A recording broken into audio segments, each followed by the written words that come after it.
Welcome to Between Two Clinicians, the podcast that gives you a backstage pass to the mind of two therapists. I'm Talia. And I'm Adam. Let's get into it. You're welcome for driving to Riverside. We're back. We are back. We took a break. We had some big life changes that we will announce eventually. But for now, we are coming at you live with, well, depending on when you're listening to this, we are coming at you with a pretty cool topic that got brought up in a Q&A recently. How do you confront your therapist if they say something in session that you don't like, didn't land well, poorly timed joke, you didn't appreciate it, it just wasn't a correct interpretation? Like, are you allowed to say something? Which obviously, yes, but for the client, they may not think that they're allowed to. They're coming to us as the expert to have maybe some answers or some insight. They don't, which in some ways is true, but it doesn't mean we're the expert on everything. And we can mess up. We're humans, and it's not our intent to intentionally cause harm. So I'm a big believer in the camp of like, please let me know as soon as you're comfortable with it, and I'm happy to make a repair so we can move forward. So I'm curious to hear your thoughts on this. Well, I think you should cancel them immediately. You should probably write a real terrible Yelp review. I personally love going to the community pages of Facebook and just slandering their name. Because I think that is one of the most healthy ways to process relationships. And it really shows our growth that we have. I know I'm just being sarcastic as much as I can, but I mean, like, oh my gosh, is he serious? No, yeah, like let me tell you how to take down a therapist. Like, I think we have to process that response right there, because I think that it happens in two different ways. One, if you're just starting with your therapist, you've maybe had a session or two, and you're just recognizing, man, we're not firing on all cylinders. Our thought processes aren't on the same page. And I don't mean that like we're speaking about the same narratives we're experiencing every day in society. You just feel like it's clunky. You know, it's hard for me to admit this, but like I can have amazing conversations with a lot of different people. And then there still are people I meet where it's like, just can't get into a groove with them. Yep. And it's not about having to demonize that person or bring up anything. Like, we're just not on the same wavelengths. And in that case, I would probably, if that person was coming to me as a client, I'm probably not the right therapist for you. Like, if you don't like that I talk in metaphors or the way that I speak, like, that's probably not going to be good for you. Not going to change, and I don't want you to have to either. No. And if you try to force yourself past it, you're going to build those silent resentments. Which is the last people need in therapy. Like, please, if that is happening as Adam's describing, it's okay if your therapist isn't a good fit, and you might have to try a few before you find one where you're like, this is my people. Well, yeah, resentment is not the way you build rapport. So like, rapport is not going to happen if you are actively resenting that person. Yeah. But now I want to talk about the other thought process in my head is like, maybe this is a therapist you've been with for quite some time. You have felt very aligned in that therapeutic alliance. You guys have done amazing work. And then something pops out in session. Like you said, an off-cuff joke, or they said something that's felt very abrasive. Yeah. Maybe you didn't think they were being empathetic in that instance. I think that it does need to be brought up. Why? Again, because silent resentments are only going to be built off of it. And there's going to be a natural difference to the sessions you have based on the fact that you're going to show up with a little piece of armor on now next time. Like, oh, what are they going to say? Now, the reason why I was like, oh, Talia, we have to have this conversation is because I think that there is a narrative out there that I'm getting increasingly more worried about, which is my therapist needs to think exactly like I do. Yeah. And the reason why I get concerned with it is because it's almost like you're paying someone to be your echo chamber. Like, that's actually not how you're going to grow. Not challenge me. I just want you to co-sign everything I think and agree and be like, you're right. That is how are you going to grow if you have nobody challenge? And we're talking like lovingly challenge, not like a client brings something up and we're like, you're an idiot. Like, we're not talking being disrespectful, but they bring something up and we're like, I wonder where that belief came from for you. Would it surprise you to know that other people have different opinions? And we can couch it Not that we do. I am mixed on sharing some opinions on some things with clients because to me, it wouldn't, in my interpretation, it wouldn't necessarily be relevant and it would actually do more harm. And that's our whole thing, is to not do harm or do as little harm as possible. It would do more harm because what I imagine and what they've shared they're trying to get at in their share is really, am I alone? Am I wrong for thinking this way? Am I the only one? Like, if that's the question they want answered, it doesn't really matter if my opinion differs. I could couch it as, yeah, you're not the only client I've talked to who said that. And I've also worked with other clients or met other people, including myself, who may not think that way. And how do you want to navigate that? What is it like for you to work with somebody who has a different opinion? And maybe that's the transference and countertransference coming up in session. They're talking about their boss, but maybe they're kind of picking up that you might also be thinking differently than they are. Yeah. Well, I think that when we go out and we search for a therapist, we're trying to find someone who's going to be our ally and our advocate. Yes. I think that there's a lot of people, though, that they forget that second word, their advocate. As an advocate, I'm going to nudge you at times where you're like, no, I feel comfy. Well, but comfy is comfy is normally not a place where then I'm going to grow. No. Like, come on, think of it this morning. How many times have you had, like, you wake up, it's a cold morning, you've got a warm blanket on you. How much do you want to go out and change the world? You really don't. It's nice and warm and cozy under my little blanket here, so I'm going to stay here. Well, we get there in intellectual positions as well. Absolutely. Where sometimes you need someone to yank the blanket off and say, what do we do now? Time to get out of bed. You got to go moving, but it's so warm and cozy. You can't hit life anymore. Let's go. Yeah. You and I are very similar, I would imagine, in that way with our clients. Like, again, we're not trying to set you up for a failure. It's not kicking you out the door buck naked. Yeah. But there's going to be if it's like a little begrudging of like, I don't want to, but I'll do it. I'm like, you can do it as unwillingly as you would like. You can be resistant, but you still have to do it. Yeah. You came and told me these are your goals. I'm not seeing a lot of goal-oriented behavior. And for so long, I'll let it slide or I'll allow it. But if you're coming to me and you're wanting to change and then you're not changing, we can only sit in that limerence of, or that in-between of resistance for so long before it's like, it's time to fish or cut bait. If you actually want to change, we're going to continue. And if you don't, I'm not going to push you, but I'm also I probably can't be your therapist anymore if you're very committed to, I want to stay the exact same way, or I need a therapist who's going to co-sign the exact way I do so I don't have to grow and change. I don't think that that's the healthiest thing or the most therapeutic thing, honestly, for clients. And it takes away their autonomy. Like, with the same person, like you just want to hear yourself out loud, you could do that for free. Go find a friend who does that. You don't need to pay a professional. Yeah, I mean, I think ethically as a professional, that's where I will normally start paying attention to if I am just sort of a cheerleader in the process.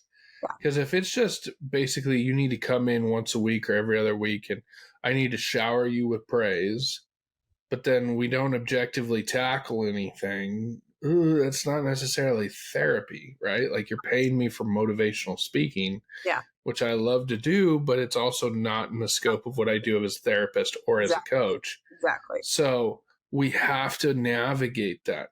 Now, I just think that there is something there to explore, though, that if you have that alliance, if you're doing really well with a person, and then you find out something about maybe their personal beliefs, is that actually the justification for, like, okay, I've got to dox them, cancel them, whatever it might be?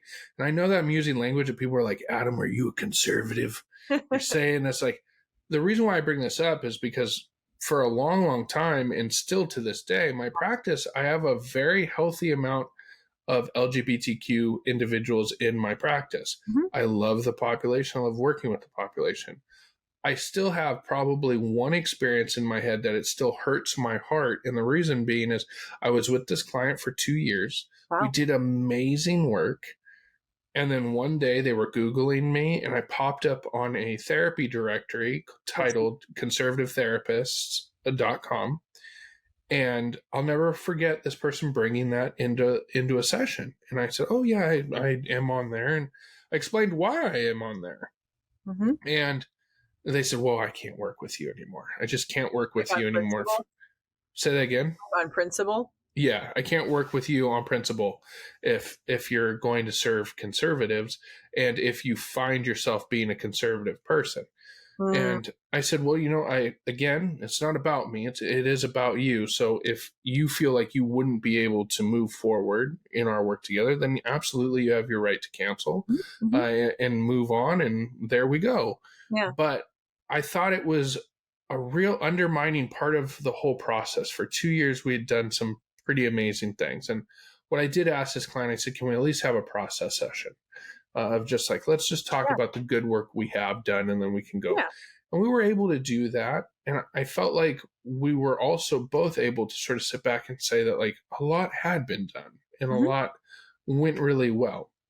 And I wish them the best. And I have never heard from them again.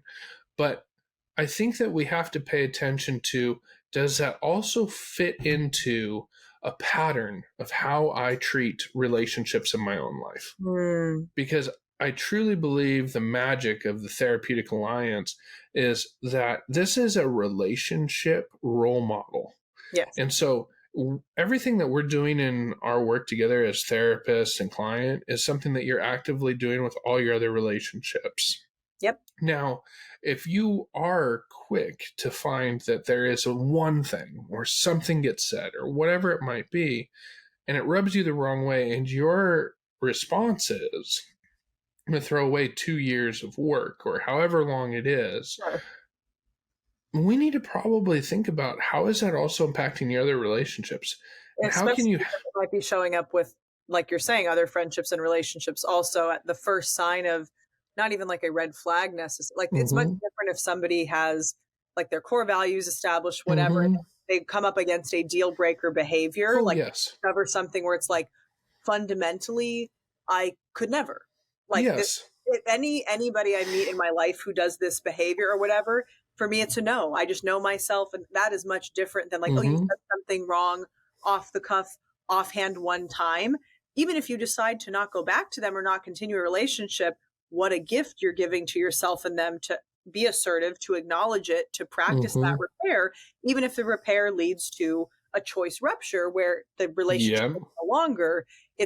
It's more assertive and kinder, I would say, to both people, but mainly mm-hmm, the client, to bring that up and be like, and for this reason, I'm out. Kind of like Shark Tank. It's like, I want you to yep, know why, and I want to give you feedback as your client. And if that's the only client I've ever heard it from, then I may think that it's unique to that dyad. But if I've heard that from maybe 2 or 3 clients, then as the therapist, you have to look at yourself and go, I oh, should probably absolutely. do a consultation on this. There's some introspection that's needed if this is continues to come up.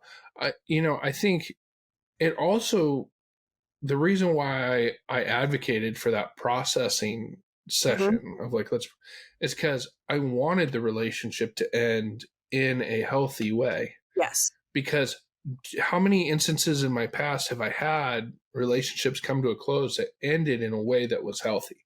For Yeah. most of us, it doesn't end healthy, It's right? more It ends bad up, than it's not. Yeah, exactly. yeah, fuck you, Yeah. click, right? Like that's pretty Nothing. much Oh, do you want to hang out? Nothing, nothing, nothing. It's like, okay, last chance. ghost, I'm going to ghost, interpret. ghost. Yeah, that's not mature either. Mm-mm. So like being able to say like this is what we have done, even if we're going to go different ways. I Yes. just think that we have to make sure, and this is something that I check in with my clients about every 6 months if we're going into like long form therapy, of trying to say like, okay, let's talk about, I want to hear through your lips, how have I been effective for you? Yes. Like, what could I work on? What do you need from me? What, like, we need to constantly explore those things. And so I think that's also healthy to bring up as a client of like saying like certain things aren't working for me. Like this doesn't work for me. Like I had one recently where I had the client say, I really need homework. I need Yes. homework. If you don't Yes. send me away with homework, I get lost and the week goes by and then I come back and it's interesting because I have a lot of clients that absolutely hate homework, right? I'm So very mixed. Some are like, I love it. And I'm like, I don't like assigning it though. I'll give you podcasts and articles. Like, can we come? And that's honoring of my style and their mhm, style. I'm not just going to, out of thin air, make or Google therapistaid.com homework. If you want me to, I will, but I'm going to explain this is what I'm going to do. You also have access to that mhm, website as well. I want to empower you with the knowledge. I'm Yep. not gatekeeping it. It's not really my shtick. And I'm also not only a skills-based therapist doing psychoanalysis. So don't expect to come in and be like, I want to end my black and white thinking. And I'm like, use this 3-step scaffolding. Like, I'm not cognitive behavioral. That's not going to be what you're getting. If you need that, please tell me as soon as it feels like it's not a good fit. I'm happy to match you with a therapist who you walk in and out of every session being like, yes, I love therapy. I want that feeling for every client, even if it's not with me. Yeah. I mean, what was funny is when we were really able to sit down, I was like, do I really send you away every week without homework? Like, there's a difference for like, answer these 3 questions for me. Right. Or do I ask you like, hey, let's have some additional awareness. Let's pay attention to these things as we get through the week. Like, it's homework, but you might want that instant gratification of like a worksheet done versus the introspection of like journal entries or like keeping a mindset of like certain emotions that you've been feeling. But this all goes hand in hand with, again, what is going to work the best for me in therapy? That is the most important question. Because whether you're working with Talia or working with me, it's not about us. It's about you in the process. Completely. I just am more concerned when I'm fielding more phone calls from clients that people are asking like how I match their personal opinions. And that is eye-opening for me because I'm not supposed to become your best friend. That's the point. So I don't need to be in allyship with you on every single thing for us to do good work. In fact, I think what we are doing is it's almost like we're looking for enmeshment as a form of therapy. Yes. Be like this. If you're not watching the video of it, I'm like crossing my fingers, like, or just twist your arms together. It's like, I want you to be like one with me and have the opinions that I do. And it takes not special person. That's not the word I want to use. It takes a certain set of skills to be able to sit across from someone, therapist or otherwise. And when you hear information you don't agree with, have a separate opinion on, not immediately have such a strong reaction to shut the other person down and be like, no, you're wrong and here's why. And I'm sure have had to too, sit across from clients, even banter with each other if they're a couple or they're disclosing, like I call it bringing somebody in through story. Like, and I was talking to my boss and this and that, and I could be like, I would have never said that. Like, what? But it's not about me. I'm just sitting and processing and I'm like, I wonder if that's coming up for me because that's the way the boss felt. And maybe if the client shifted it, they would have a better relationship at work. Like, it all goes back to what's best for the client. And then I'll say, well, let's imagine, I'm like, let's play with me for a second. What if your boss felt this way when you responded that way? Well, I didn't intend that. I know that. That's not what we're talking about. What if it landed that way? Oh, I guess. So being able to sit across from somebody who has such like a staunch belief or opinion, my job is also not try to convince you out of yours or into mine or whatever else it might be. Sometimes it's just honoring it as separate and other, and me being curious about your experience with it so that I can maybe try to find some alignment if we're different, whatever. Religion, politics, dog breeds, I don't care, whatever we have different opinions on, but we still like dogs at the end of the day. I can get behind that. I don't like little dogs. I think they're, okay, and they're companions, but I grew up with medium to big size dogs, and I think those are like real dogs. That's not the point, though, when it comes to a client. Like, I've never had an argument about that, but I have a lot of clients who are cat people. I'm definitely not a cat person. I'm also allergic. And they're like moody and standoffish. My experience has been, I wouldn't buy a cat, but I have clients who are like, I love my animal. They bring me so much joy if I have a rough day. I absolutely align with those things. So trying to tune into a different frequency of, even if it's not the specific thing I can agree with, why is it so important for this person?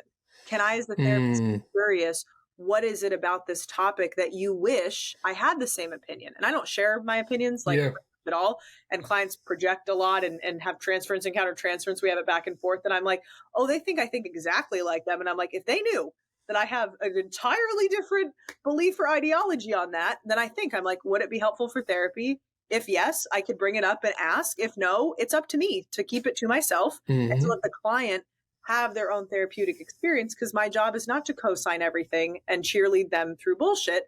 Not saying that their different beliefs are bullshit, but like, if they have such a strong belief about it and I'm like, oh yeah, me too, that's what a friend does. That's not what a therapist does. Yeah, well, I'm not like goalkeepers for ideology. And I think that it's No. sometimes like, well, like keep telling me what I'm doing is safe. Well, I I'm sorry, as a therapist, I want to ask the question, if you're feeling unsafe, why? Yes. Like I mean, Yes. and I think that's the beauty of therapy is because we get to get into a spot with someone else who's objective, who I can't offend. I can tell them I fucking hate whales, Mm-hmm. and they don't like they're not like, oh my god, what a Yeah. terrible person. Whales are wonderful and pleasant creatures. Yeah. Like this isn't. Well, It's myself, not about that. exactly. I get to be me. And when I step into that space of being able to speak to my own needs, my beliefs, and I start to put together my hierarchy or identify my value structures or something like that, then what is actually taking shape? Because I feel like, I can identify this when I was in grade school and whatnot, because I was bullied relentlessly, right? So when you're bullied, you stop thinking about being different. You start trying. I say it's like it's school mentality, and what I mean by that is like when you look at fish in the ocean. When predators are around, what do? The little fish will all get into a ball, right? And they start swimming as a school because they feel safer because they appear larger. Well, the same thing happens when you're bullied. You start finding like, who am I going to jump into? I kind of laugh sometimes. It almost feels like prison because like, do I fit with the goths? Do I fit with Yep. the like In a Mean the Girls where they're charting out the yeah, lunch. exactly. It's like, do I fit in the 909 table? Like, where do I go? Like, oh, I'm not that bro. Maybe I'm a nerd, right? Like, Yeah. yes, we politic up all the time. But then this is a challenge, though. We don't really know who we are, what we believe, where we want to go. We're seeking safety, sometimes, again, co signing onto a narrative that doesn't reflect us. I Yeah. think that's why so many of us laugh when we look through our yearbooks, like as grown up adults, like, what was I thinking? Well, I was so hell bent on fitting in that I was willing to, like, dismiss who I was or make who I was small, an attempt to feel like, oh, I'm supposed to win. I'm supposed to wear the skin t-shirt. I'm supposed to like have the flat bill. Yep. Like all those things that I did, I don't align with anymore. It's Like, not who you are now. Yeah. but it required me to start to be curious and question whether the person I was acting at was actually who I was. Mm-hmm. But you know what helped that was going and speaking to different individuals that held different beliefs. Yes. Yes. Because if I'm going to someone and I say, okay, for you to be safe for me, you have to be my champion in all that I do, then how is that person ever going to, through a position of love and curiosity and also empowerment, start to maybe ask you to question why you do certain things you do? Mm-hmm. And if you are going to experience that as being an immediate like signal for hostility, then relationship's going to be very, very difficult for you. Yep. And if there's an expectation that, especially the therapist, will be, it's so interesting to think of it from like how I think of it from an analytic perspective. The goal when we're in our infancy and youth is like to have that twinning, that mirroring, that kinship with our like we have that illusion or that desire for the person to know us so intrinsically and authentically, almost like our parent met our needs ideally growing up. Yep.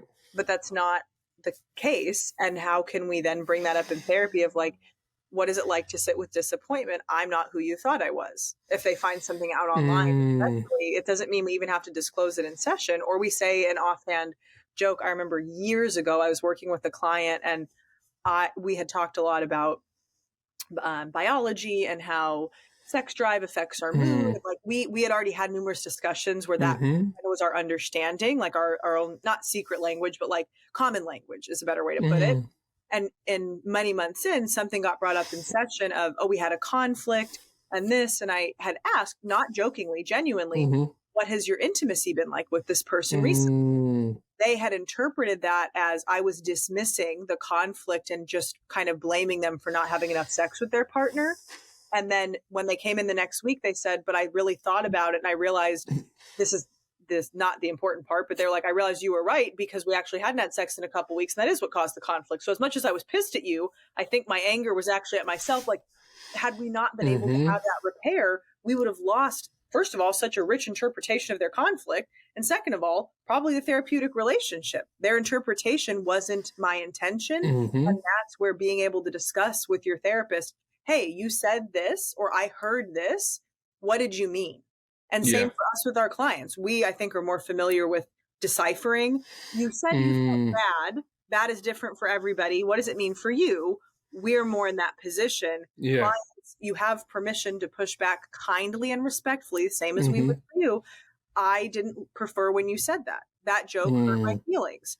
And please let us know so we can at least make an attempt at a repair, or something is discovered, you know, that is, or an opinion of like, well, that's the science of it, or here's this book or this podcast I got it from. If you don't like it, I appreciate that, but this is kind of our flow. This is how I work. This is the beliefs I align with as a therapist. This is my training. If somebody was like, well, I don't like analysis, don't come to me. I'm literally not the therapist for you then. Don't try to force me to give you therapy that you like. And as the therapist, if you're listening to this, don't chameleon yourself so much that you try to be eclectic to the point where you're trying to fit every client for everything. That is how you water down too much, and you don't end up finding the clients you're meant to serve because you're trying to serve everyone. Same thing with the client. Don't people please in therapy. That's like the number one thing I have. I'm like, there's going to be things I say that you might not like. Tell me. Tell me if it's how I said it or that it was the truth that you didn't want to hear, because both of those are worth interpretation. Like, I'm very blunt, obviously, but very blunt from the beginning. Like, I care for you. And that's also why I'm not just going to co-sign everything you bring in or agree with everything you bring in. Well, and to a certain degree, I've actually been hired to be healthy conflict and criticism. Yes. Like I'm actually there to challenge you in certain things. Now, there's a difference. I loved how you brought it up earlier. It's different than me like, you friggin' dumbass. That is not healthy challenging. Okay, that might be a little bit more shame based. But me going, well, you know, last week we talked about what your goals were. How was that action following through with the goals that you wanted? Yes. Like, that's completely different. And again, I almost feel like the person that I need to go sit down with at times is going to be a person who thinks differently than me. Yes. Because I need to do something differently to expect something to be experienced differently. That's the goal.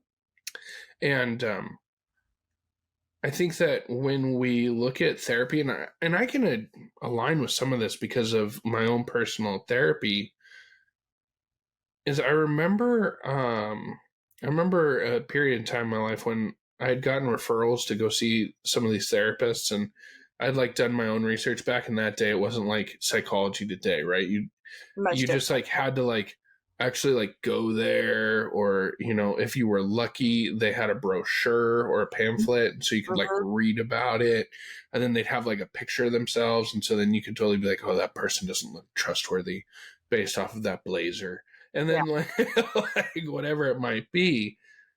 But I remember I had a mentor sort of stop me in my tracks because he had helped me in finding 3 different people. And this was like the 4th week of talking about it. And I had talked about how all these people weren't going to work. And he was like, well, did you ever actually want a referral? Like, you say you want to grow, you say that you'll do anything, but then you won't do anything to start this. And I recognized that there was a lot of control in it for me. I wanted control. I wanted to hire a person who I could essentially control where they would go. Well, that's not therapy. True. Therapy is me being in alliance with someone that I can trust, is going to be a objective observer. They're going to have unconditional positive regard for me. They are not going to harm me. But they are going to nudge me into positions in thought processes that I would not normally nudge myself into. Yes. What I wanted essentially to neuter the process and be able to say like, oh, well, I just want this person to essentially, again, co-sign my bullshit of you're the victim. There's nothing you can do about it. You poor tough shit has happened to you. Oh my gosh, how have you ever survived? And then every week I could show back up to the same position of complacency I was the week before. And I could then tell people, well, my therapist tells me I'm doing everything I need to do. I got the therapist sign off, so I'm going to continue being whatever behavior I wanted to continue to be, but now with permission. That's not the point. And it's not even permission as much as it is like, it's handcuffing myself.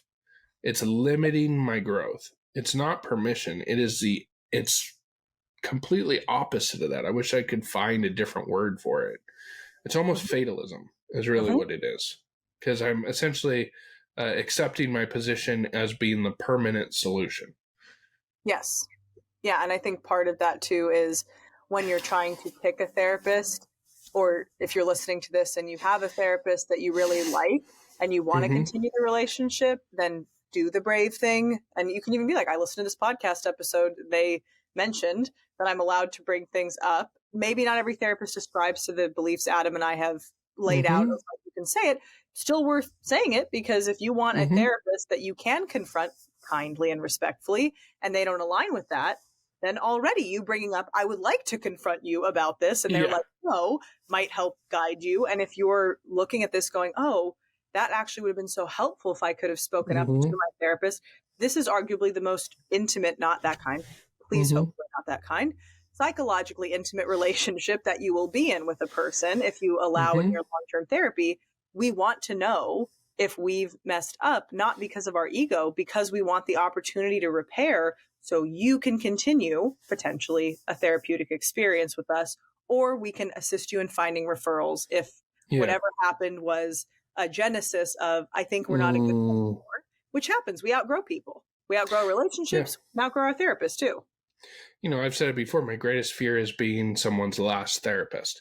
I don't want to be the reason why you don't go back to therapy. No. And so I do need you to send me that email, send me that text. Maybe it seems too intimate to have me on the phone or call me out in my face. Then still send the text, send the email.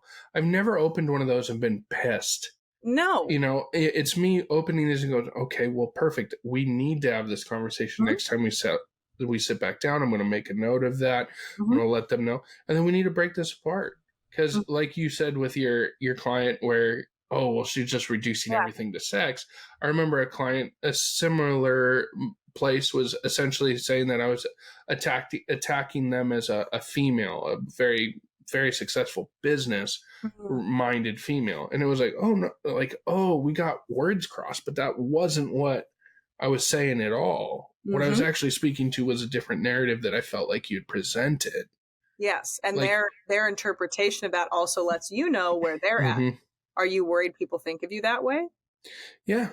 Yeah. And in most cases, we step back out of this with a greater sense of clarity, really a fortified alliance, and we again keep chasing down goals. But this is why this podcast, this topic is so important, is you might sidestep your greatest advocate that you could have, the person that you can make tremendous work happen with, if essentially you just allow your feelings to be the dictator of whether or not this person is in congruence with you. Yeah. I think what a beautiful insight for this to end on, for people to digest that nugget. Like, what would the purpose be of bringing that up, and what is the purpose of the therapeutic relationship in your life? And if it's something that you want to use to grow, let us know. Like, again, we're not born and the doctor's like, it's a therapist. Like, that's not how it happens. I mean, maybe for Adam and I, so advanced. There was a halo. There was so it's just fine. There in the hospital, it's whatever. Already getting my license as an infant. No, we're human, and we're going to make mistakes. As much training as we have, and those are the moments where then I at least bring it into my own consultation, and I'm like, why did that leave my mouth? Or why did I forget to bring this up last week? It lets us also grow, and that's not your job to help us grow. I'm very clear about that with clients. However, what a cool double gift that you get to grow, and in turn, your therapist gets to be a better therapist to help you even better. That's just the byproduct. That's not why you would do this. I love when we recognize that we're still human beings. Yes. And if you have a therapist that's unwilling to admit that, then I think that is a good ground for maybe you move on. Yes. But I mean, like this past week, I came back into working after having a child. I personally did not have the baby. My wife did. That would be cool. That would be cool. Like, who knows? It is 2023. But anyways, the the thing that like never happens is I'm not a person that cancels sessions very often. I'm never late to sessions, and I never no show to a session, right? Like, and it was funny, the second day in, Wednesday morning, what happens? I slept through my alarm. I missed 2 clients. Like, and there was all sorts of things that I could have said, done, oh, whatever. And I decided to own it because both these clients, again, worked with me for a long time. They know that's not normal, right? So they called, right? I felt it was my duty to call them back. I'm so sorry.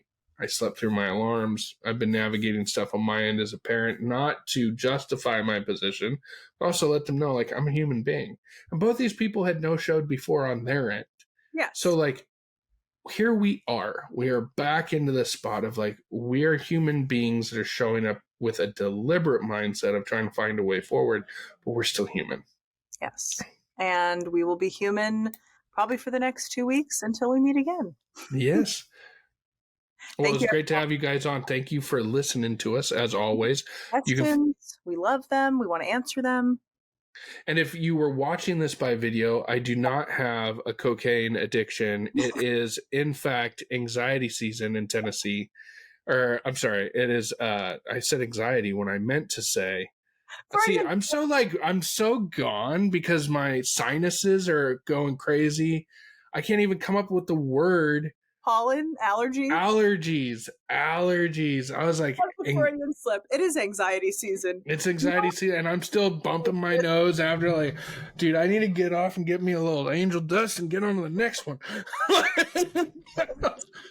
Yeah, the reason why I'm an expert in substances is because I'm an expert in substances. I used to use them. Yes, and on that lovely note, we will go leave each other and be back in 2 weeks. So thank you, listeners, and be well. Yeah, see y'all later.